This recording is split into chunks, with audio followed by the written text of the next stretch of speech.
what's going on, everybody? This is John Jake Gaming on the mic here, coming at you with a brand new episode of the Indiana State Dynasty here on one of the best college basketball games out there in College Hoops 2K8. The Indiana State Sycamores get off to a hot start. We're 4-0. However, what we are also going to do is we have one of our toughest environmental challenges in this series yet. In this one, to start things out, we are actually going to be taking on this Purdue Boilermakers squad. And this Purdue team, even though they aren't ranked yet, this Purdue team is certainly no slouch either. They're 4-0 for a reason, and I have a feeling that I know a couple of reasons why. One, they absolutely know how to rebound the basketball, and that could be an issue because we only have one really good rebounder in Just Incredible. A couple of other guys can have spurts, but Just Incredible is our most consistent. And they're also a really sound defensive team, an 81 rating for defense. Whereas we're not the same, we're more run and gun, so it's going to be important that we take advantage of those transition buckets, because if we get into the half court, it could be a little bit of an issue trying to get points up on the board, at least put up enough points for us to actually go ahead and win. So that being said, guys, I am excited to jump into this. I hope you guys are excited for it as well. If you are, make sure you go ahead and smack that like button, hit that subscribe button as well if you do happen to be brand new to the channel. Let's go ahead and I'll catch you guys in West Lafayette, Indiana for your college basketball action. Let's get it, boys. Alright, boys, so I am certainly ready to get things tangled up with the Purdue Boilermakers. You know how Purdue is, man.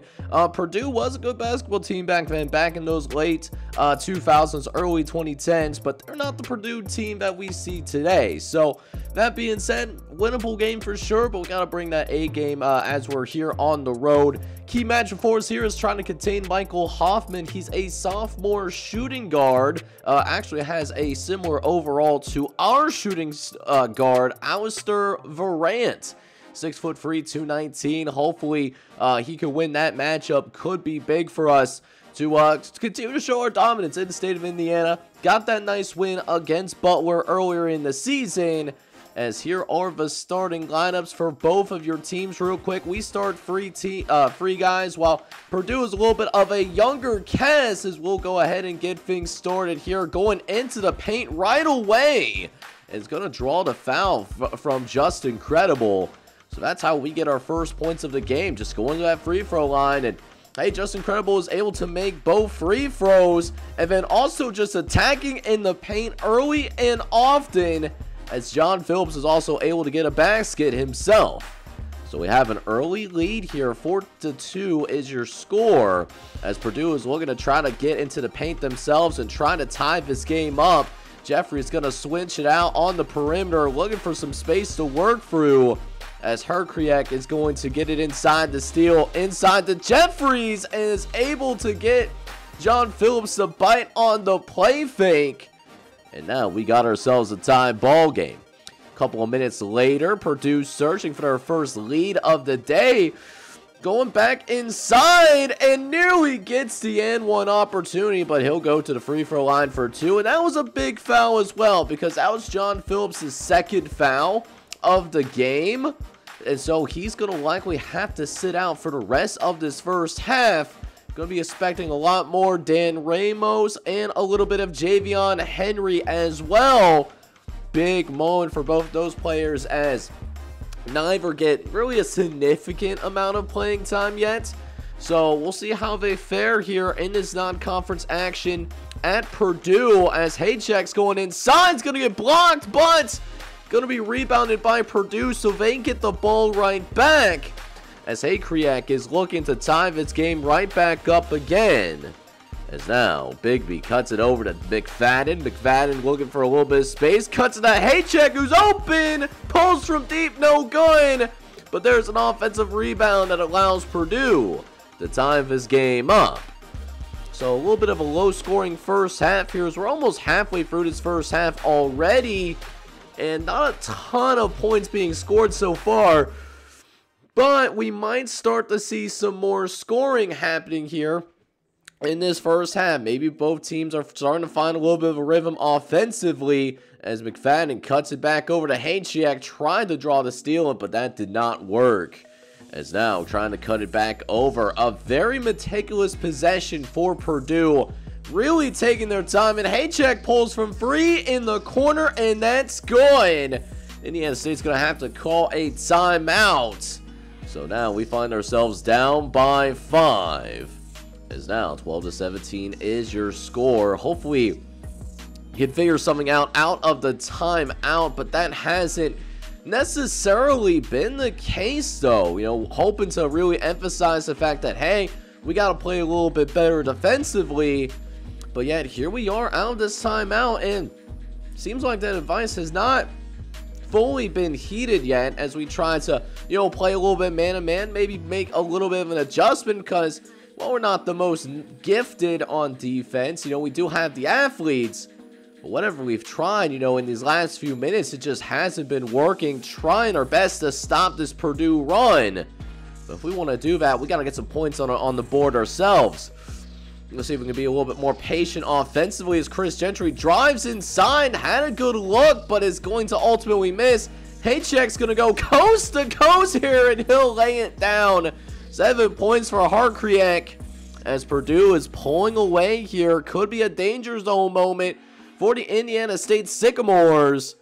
And hopefully that stems the tide a little bit. That nice little jumper by Baraseka.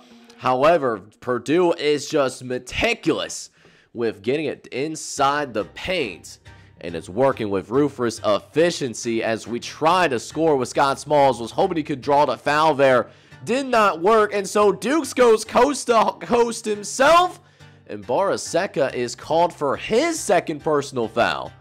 That means Purdue is going to be in the bonus, and we still have 8 minutes left to play here in this first half. So here we are, down by 12, as Scott Smalls tries to get a decent look. Thankfully, is able to draw the foul this time around, as Scott Smalls will be able to hit both free throws. It cuts it back down to a 10-point game. As now, let's just see if we can get a stop defensively. That's been our problem. And who was supposed to guard that man? Who was legitimately supposed to guard that man? I mean, I am in a man-to-man. You need to have somebody on your man. I mean, this shouldn't be rocket science by any means. But, you know, that's why we're down by 9 right now. So, like, we can't do a simple man-to-man defense as I thought we had to reach in through Dan Ramos. But, yeah, that's his first personal foul. And once again, going to be able to go to that free throw line. So a tough last couple of minutes for your Sycamores as JoJo Thompson attempts the mid-ranger danger. That's not good either. So now Purdue is on the fast break, and they go coast to coast with their guys. And George Gentry gets called for the foul as well, and that puts Purdue in the double bonus. We still got 4 minutes left to play here, and, yo, you're trying to play defense, but apparently defense doesn't want to play you, though. So we had another foul draw on us. That's our 11th at this point. And so you're just kind of in a darned if you do, damned if you don't type situation, right? Like, either you can guard these guys hard and then have fouls drawn on you, or what we could try to do is we almost had a turnover for... No, somebody touched it? JoJo! Oh, no, baby. What are you doing? So Purdue gets the ball yet again. We're down by 18 all of a sudden, as now Purdue is looking to get trying to get a 2-for-1 situation here. Gets it out to Towns and does sink the jump mid-ranger danger himself. We took the ball into half. We tried to make a last-second shot ourselves, but it did not work out. So we're down big.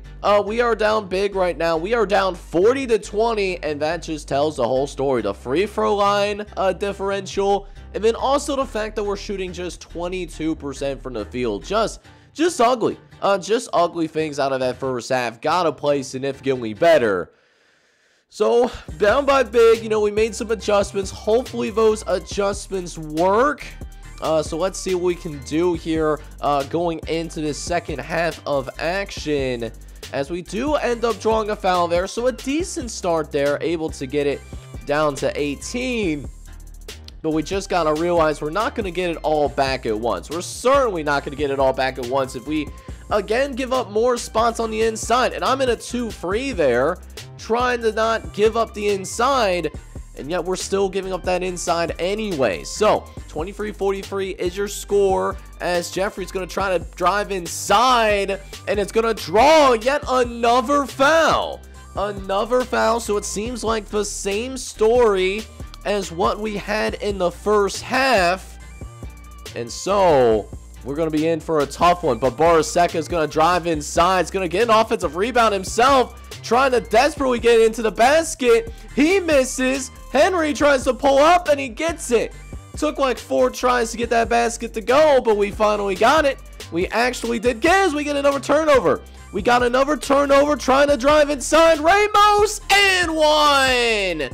Ramos with the and 1 bucket. He'll convert the and 1 too. So a 15-point game, as Purdue tries to keep us at arm's length, but we force yet another turnover. Driving it inside to Scott Smalls, who throws it down.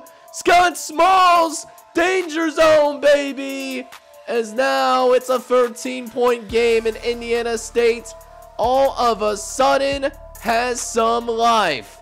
Let's see if we can make something shake here as we try to get the rebound, but it gives the friendly roll. That's that hometown bounce, man, that you see at home basketball courts across the country.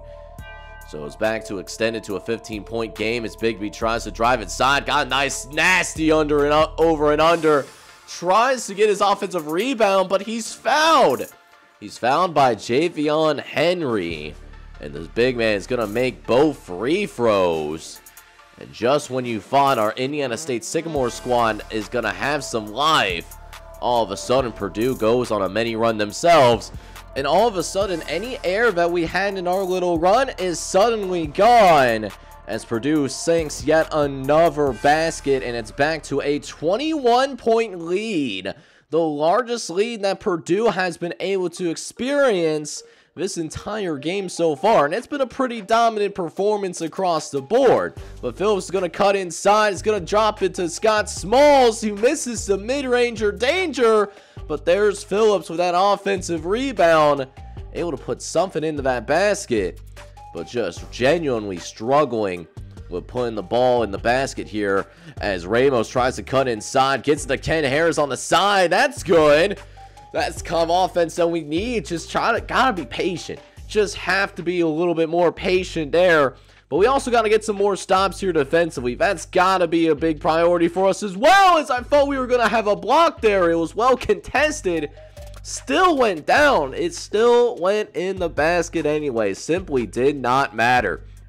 As now we're getting to the last 8 minutes of the ball game, as Purdue is looking to finish strong here with a 57-38 lead.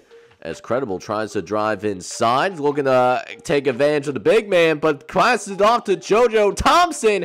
No good, but there's Credible, the rebound, and 1. Credible feeling himself. Don't know why he's celebrating, because we're down by 17. But that was a good play, though. It was a good basketball play. Can't even be mad about it. So now we got basically our backups in the game at this point. Just seeing what our backups have. Mine is just incredible, as Ty Bergian's going to be able to get a nice little assist there on the pick and roll. Seems like the pick and roll could have some success for us in the future. Wish we would have ran it a little bit more and ran it a tad more effectively when this game was a little bit closer. But I don't think we're going to necessarily get that here as we try to, get to our points of emphasis. We do force a miss here with 4:20 left to go. Tries to get a nice pass off to Alistar Varane, and he'll lay it down for the slam dunk. That's going to be the first points for Alistar Varane. Remember, he was highlighted in the pregame matchup, and he is just now scoring with less than 4 minutes left to play in the ball game. As now McGrath is going to cut inside. He's going to get that basket to go, and he gets his first points of the game. So 61-47 your score as we try to make one last run. Do we have anything more in the gas tank? And I don't think we do here, guys. I think we might be cooked, as the kids would say right now. We are absolutely getting cooked. And Purdue is showing why they are the big brothers in the Hoosier state, or at least one of the bigger brothers in the state of Indiana. as this does not end very well for us at all. We take a 65-49 loss. We didn't even play that bad defensively in the second half. It was actually a good second half, but our lack of scoring just really did us in, and it's just hard to really recover from any of that. So, with that being said, we do get a little bit of taking a look at how things went in the box score, and it just was not a good performance at all. Like, there was, like, bright spots here and there, but we just did not get a lot of productivity when it comes to putting the ball in the basket. Like, for example, Scott Smalls was probably our only decent scorer out of the starting lineup. Probably should have put the ball in his hands a little bit more, but not all bad, though. Just Incredible, for example, he had double-digit rebounds in this game. And then we had multiple guys with 2 or more steals, like Smalls, Varant, and John Phillips as well. Ramos came off the bench and had actually led the team in scoring. He did also have 3 steals in the game as well. Ramos probably going to be someone that will be in the starting lineup consistently next year. With the 3 players that are on our team currently starting, all seniors, so they're going to graduate. Other than Ramos, though, we really did not get any production from our bench. And so that's something that we'll really need moving forward if we want to come out and continue to have a successful season. Because even with this loss, we're off to a hot start, right? Like 4-1 is not a bad start at all, but if we want to sustain that success, we got to play significantly better moving forward. Now, shortly after this Purdue game did come to an end, we did have some scholarship updates because we did enter into the early signing period, so took some losses for sure initially. Dominic Zuri did end up signing with somebody else, so we'll have to use that scholarship. Name Cranford also ends up signing with someone else, and yeah, so 2 of the 3 guys that we initially wanted are not going to end up at our school, which is tough for us to see because I really thought we could have at least brought 1 person in at this point. So what that means is that we needed a couple of players to offer new scholarships to. So what are those new scholarships going to? So they were both small forwards, and we're going to have a big glaring need at that wing position next season. So I still wanted to try and get a decent small forward onto our team. So that being said, we're going after primarily local kids, and I offered 2 separate scholarships. One is going to go to Cale Henson. He's from Chicago, Illinois. He's actually a top 200 player in this recruiting class, and we immediately closed the gap between us and Butler. Butler has also offered a scholarship as well, and he's looking for a few different things, you know, being close to home, playing on a big program, which they're in the horizon in this game, so similar size, but getting playing time, though, I think we could really win him on that because he could be someone that could compete for a starting small forward job right away. So maybe that's something that we could win out on. As for a backup precautionary, though, we did also bring in Araz Body. Araz Body is a little bit on the smaller side, 6'5", so maybe if he could prove that he has some good ball handling abilities, maybe he could be more of a guard. But from Chicago, Illinois, right now we're actually in the lead for him. We actually have a pretty good, convincing lead as of right now. Don't know what his potential is, but he's also looking to get playing time. And so, listen, Aras Bani will get early playing time. If we were able to get the other small forward, he would be a rotational piece for the team, at least right away. As for the other player that we're still competing for, Darren Whitehead. So Darren Whitehead, we're still in the running for, but we got a little bit of work to do. We're slightly behind Butler, but with that being said, you know, we do have a couple of games that we can still scout. We could still make this ground up. It's going to be a battle that's likely going to take place throughout the rest of the season. So even with the setbacks that we experienced both in that Purdue game and also in recruiting, things do pick up for the better when we get through the rest of non-conference play. We do finish the non-conference slate on a 4-game winning streak, We beat Miami of Ohio, for example. It was a close game, but hey, we found a way to get it done. Scott Smalls in particular, man, he really carried us through the day. 15 points, 13 assists, also had 3 steals. He really did a nice job bouncing back from that putrid performance from what we saw in the Miami game. We did also have a couple other guys in double digits. Allison Ferrand and Balsake ends up with 10 points as well. John Phillips had double-digit rebounds with 11 rebounds in the game, and then Just Incredible did chip in with 9. Not a lot of bench scoring though, so I'm hoping that we could see that change in future matchups. But then later on in the week, we would take on Ball State, and we're also able to find a way to beat those Ball State Cardinals. Now, Scott Smalls did not have that same caliber of game, only 4 points and 5 assists, but Ramos really carried us through in this one. 16 points, 10 rebounds.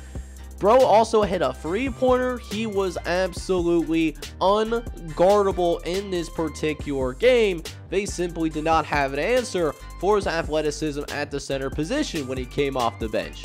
Varane had 13 points as well, but did turn the ball over 5 separate times. John Phillips did not get the ball in the basket very much, but did manage to occur a couple of steals in this game, so was able to make things happen defensively at the very least, and we were able to find a way to put more points from our bench, you know, not even including excluding Ramos. So a much more well-rounded performance. We then made the trip down to the Bayou to take on Tulane. Tulane having a decent season, but they happen to run into us, however. This time, we were able to put up far more points in the game, able to put up a season-high 87, as that was able to will us past Tulane. Scott Smalls was able to bounce back with 18 points and 8 assists, also managed multiple steals in the game. Allison Varane had 17, and he shot 3 from 5 from the deep, so you love to see that as well. Ramos, once again, providing valuable depth coming off the bench with 10 points, a rebound, and a steal as well. So a well-rounded performance, one where I thought we would see more than a few guys in double digits, but it seems like our scoring was a little bit more concentrated in this particular game. And finally, the last game that we had before we get into conference play was our game against Bowling Green. Now, the Falcons of Bowling Green were able to put up a little bit of a fight, but we were able to cruise after a nice lead in the first half. We end up winning 75-65, as we do once again see Scott Smalls score double-digit points. He had 11 points and 7 assists in the game. Allison Varane was also able to chip in 13 and was able to shoot the ball well once again. 3 for 5 from deep in this particular matchup. And then Ramos once again provides his value, 10 points, which lead everybody that happened to be coming off the bench. Shout out to Ken Harris as well. He was perfect from the field, shooting 3 for 3, including 2 for 2 from deep. So very valuable minutes, even though he didn't get to see very significant playing time in the game. But that was the last of the non-conference games that we have, and now one of the most important things that we can do is play well in conference play. And so that is going to begin next episode when we take on Evansville. The Evansville Aces haven't been great this year, 3-6, but we do have very similar overall, so certainly a team that we just cannot take for granted necessarily. So hopefully we can come out on top and then provide that as a little springboard for a good conference start, because we are playing some high-level basketball right now. With that said, I hope you enjoyed this episode, even though we had some setbacks in recruiting. We had our first setback against Purdue as well. Let's see if we can turn that into a dominant conference season. So, hope you enjoyed this video, and if you did, make sure you go ahead, smack that like button, hit that subscribe button as well if you do happen to be brand new to the channel. This is John Chick Gaming on the mic signing off. Hoping you guys are all out there having a good one. Take care, everybody.